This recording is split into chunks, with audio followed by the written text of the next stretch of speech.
Ew. Alright, I don't know if I take my glasses off.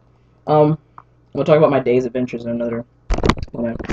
But I just actually wanted to, um, mention something, because I actually have a couple of people who've asked me now. Um, I'm pre everything. I'm about to begin my process.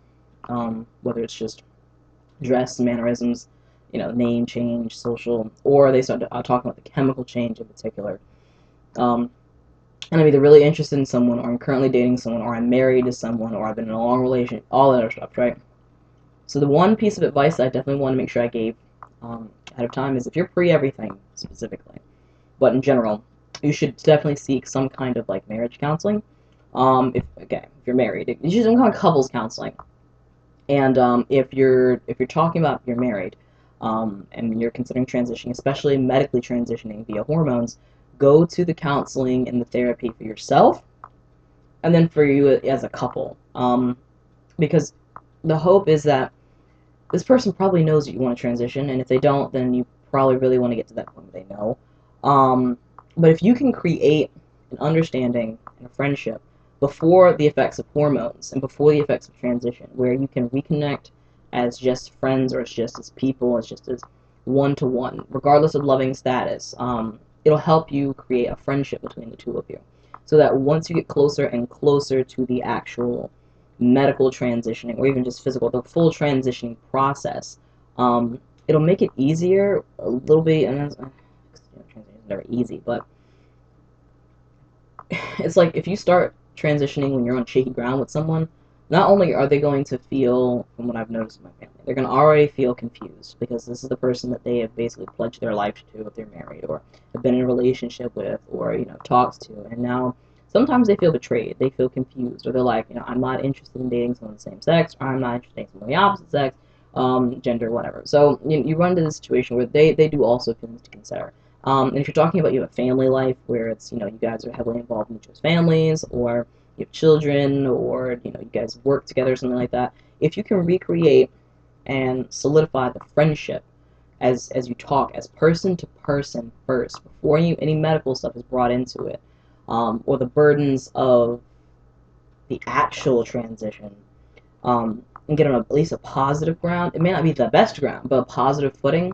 Then, as you walk through the steps together, the person that you're dealing with, can feel like they've been included from the get go, and they can, you can work together. Because if you're with someone and you care about them, there have been plenty of people who've been in relationships, have been married or something, and then their partner transitions, and they say, I can't do this anymore. Like, I can't. And a lot of the response is, why did you do this to me? Which, again, it is not about the spouse, it's about the person transitioning. But if you can come to an understanding, then and work as friends, then let's say the relationship does not work out.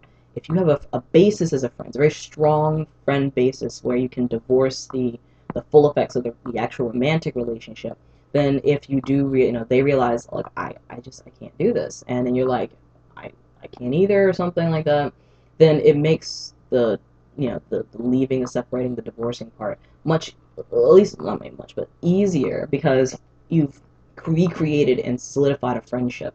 So that hopefully you should be able to do this as friends and not as angry lovers.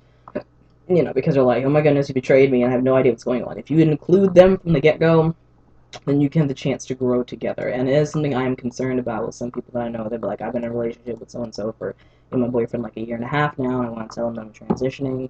Or my girlfriend for like a year and a half now, and I want to tell her I'm transitioning. Or I've been married for like 25 years, and I want to tell them I'm transitioning. Well, they know, but it's been kind of awkward. And I don't want to see a lot of people, because the transitioning itself can really, really affect both people. But when you're transitioning and you feel like you've just lost like the love of your life, especially if you've been married, you've had children with this person, you've traveled the world with this person, you may have even physically taken a bullet for this person, or given part of your kidney or something. you know, a lot of the time I've noticed with relationships, you they start to become divorced of the friendliness.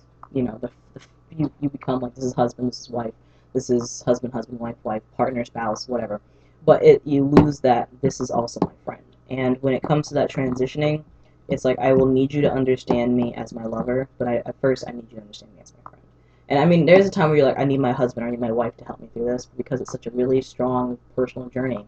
Having a friend there is easy because the requirements for a friendship aren't the same as requirements of a marriage. You know what I'm saying? Or a long-standing relationship, especially if you have children together. So if you can have that person be able to support you as a friend, maybe not as the husband because there's there are needs that a husband and a wife, or husband, wife, partners, spouses, what have you have.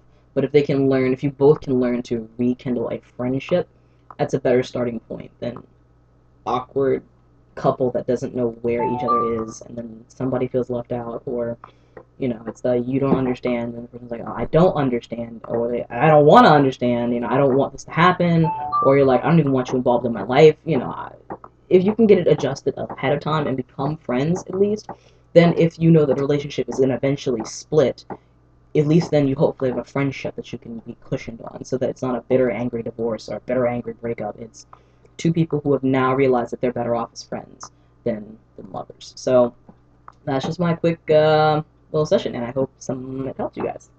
I'll see you later.